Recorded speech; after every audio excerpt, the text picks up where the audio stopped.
அந்த கல்வாரி சிலுவையிலே நீர் எங்களுக்கு காட்டின தயவு, உங்க தயவு பெரியது, உங்க தயவு சிறந்தது, உங்க தயவு என்னை சேதமின்றி பாதுகாத்தது.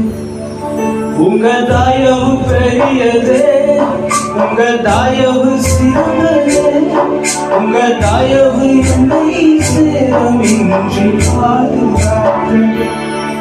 ஒரு சேதமின்றி தலைமுறையாய் பாதுகாத்தது. ஆண்டவரே, 2000 வருடங்களுக்கு முன்பாக நீர் எங்களுக்காக காட்டின அந்த தயவு, அந்த சிலுவையில நீர் காட்டின தயவு ஆண்டவரே, இம்மட்டும் ஆண்டவரே எங்களுக்கு ஆண்டவரே எவ்வளவு தயவுகள் ஆண்டவரே. ஆண்டவரே, எங்களை பார்த்து குறி பார்த்து எரியப்பட்ட சவுலினுடைய அம்புகள் ஆண்டவரே திசை மாறி போக செய்தீரே. மூழ்கும் என்று எதிர்பார்த்த கண்கள் தோற்றன, கண்கள் எடுத்து பார்க்கும் வண்ணம் உயர்த்தி வைத்தன. இந்த தயவை பாட, இந்த தயவை பாட ஜீவன் உண்டே.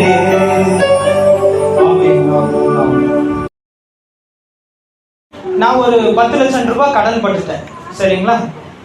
கடன்காரங்க எங்க வீட்டுக்கு வர்றாங்க. வந்த உடனே சொல்றாங்க, என்ன சொல்றாங்க, நாளைக்கு சாயங்காலம் 4 மணிக்கு 10 லட்சம் ரூபா இல்லைன்னா 5 லட்சம் ரூபா நீ என்ன பண்ணிடணும், எனக்கு கடனை கட்டிடணும், இல்லைன்னா வீட்டை கூட்டிட்டு போயிடுவேன் அப்படின்னு சொல்றாரு. உடனே நம்ம என்ன பண்ணுவோங்க, யாராச்சும் கிட்ட கேட்போம். இப்ப டக்குன்னு அண்ணன் எனக்கு ஃபோன் பண்றாரு, இப்ப அந்த கடனை நீ கட்ட வேண்டாம், நான் கட்டிடுறேன் அப்படின்னு. ஆனா 5 லட்சம் ரூபா இருந்தா போதும்னா அப்படின்னு சொல்றேன். அண்ணன் கேட்கிறாரு என்கிட்ட, உனக்கு மொத்த கடன் எத்தனை அப்படிங்கிறார். அப்ப நான் சொல்றேன் அண்ணன் கிட்ட, எனக்கு மொத்த கடன் 10 லட்சம் ரூபாய், 10 லட்சத்தையும் சேர்த்து நான் கட்டிடுறேன், நீ என்ன சொல்ற அப்படிங்கிற. ஆனா வேண்டாங்கண்ணா, 10 லட்சம் ரூபாய் வேண்டாம், நீங்க 5 லட்சம் கட்டுங்க, எப்படியாச்சும் முடிஞ்ச அளவுக்கு நான் மீதி 5 லட்சத்தை கட்டி அதுக்கப்புறம் உங்க கடன் அடைச்சாருன்னு சொல்லும் போது அண்ணன் சொல்றாரு, இல்லப்பா நான் உங்க 10 லட்சம் ரூபாயை நாளைக்கு கடனா கட்டிடுறேன், நீ அந்த கடனை எனக்கு திருப்பி தர வேண்டாம் அப்படின்னு யார் சொல்றாங்க, அண்ணன் கிருபான்னா எங்கிட்ட சொல்றாரு. இப்படி சொன்ன உடனே நான் என்ன பண்ணுவேங்க, சந்தோஷப்படுவேங்க இல்லைங்களா? சந்தோஷப்படுவோம். அண்ணன்கிட்ட இருக்குன்னு நமக்கு தெரியும், ஆனாலும் ஐயோ எதுக்கு அண்ணன் என்கிட்ட கட்டுறாருன்னு நம்ம துக்கப்படுவோங்களா? படமாட்டோம்.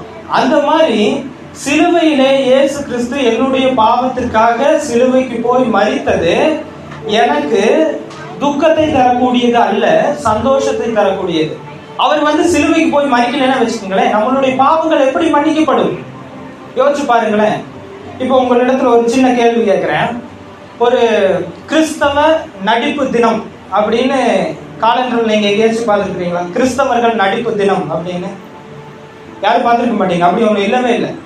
ஏன்னா இன்னைக்குதான் அப்படியே ஆண்டவரே ஐயோ நீர் சிலுவையில மறுத்துட்டேரே அப்படின்னு நம்ம இங்க கண்ணீர் விட்டு உட்கார்ந்து இருந்தோம்னா அதுக்கு பெயர் என்ன தெரியுங்களா? நடிப்பு, நடிக்கிறோம்னு அர்த்தம். சிலுவையின் உபதேசம், இயேசு கிறிஸ்து எனக்காக சிலுவையில் போய் மரித்திருக்கிறார் அப்படின்றத கேள்விப்பட்ட உடனே இனிமே நாம் பாவம் செய்யக்கூடாது என்கிற மனப்பான்மை நமக்கு வரணும்.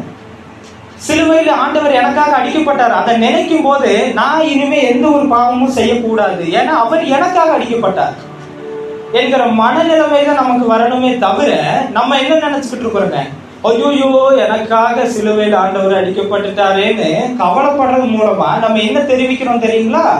நீங்க சிலுவைக்கு போகாம மனுஷர்களால் அடிக்கப்படாம இருந்தீங்கன்னா அது ரொம்ப நல்லது அப்படின்னு நம்ம நினைக்கிறோம். ஆனால் தேவனுடைய திட்டம் என்பது அது அல்ல. இயேசு கிறிஸ்து சிலுவைக்கு போய் மரித்ததற்கான திட்டம் அது அல்ல. அவர் சிலுவைக்கு போனால்தான் நமக்கு பாவ மன்னிப்பு கிடைக்கும், அவர் சிலுவைக்கு போனால்தான் நமக்கு நித்திய ஜீவன் கிடைக்கும். அப்ப இந்த காரியங்களுக்காக அவர் சிலுவைக்கு போகும்போது நம்ம இங்க அழுது தடுத்துக்கிட்டு இருக்கிறோம். ஆண்டவரே ஆண்டவரே ஐயோ நீங்க போகாதங்க, ஐயோ எங்களுக்காக எவ்வளவு அடி. பாத்தீங்களா எவ்வளவு அன்பு நம்மளுக்கு ஆண்டவர் மேல. யோசிச்சு பாருங்க. இப்படி நம்ம யாராச்சும் அழுதோம்னா நம்ம யார் தெரியுங்களா? சாத்தானின் பிள்ளைகள். அதனால நம்ம எப்ப பாவம் செய்கிறோமோ அப்ப வரணும் சிலுவை தியானம். நான் இந்த பாவம் செய்ய போறேன், உடனே எனக்கு வரணும். எனக்காக இயேசு கிறிஸ்து சிலுவையில் மரித்திருக்கிறார், நான் எதற்காக இந்த பாவத்தை செய்ய வேண்டும் அப்படின்ற ஒரு எண்ணம் எனக்குள்ள வரும்போது அந்த பாவத்தை செய்யாதவனாக நான் மாறுகிறேன். அதனாலதான் சிலுவைக்கு இயேசு கிறிஸ்து என்ன பண்ணியிருக்கிறார், போயிருக்கிறார். நம்மளுடைய பாவங்களை அவர் மன்னித்திருக்கிறார். அதனால நம்ம துக்கப்பட வேண்டிய அவசியமே இல்லை. சரிங்களா?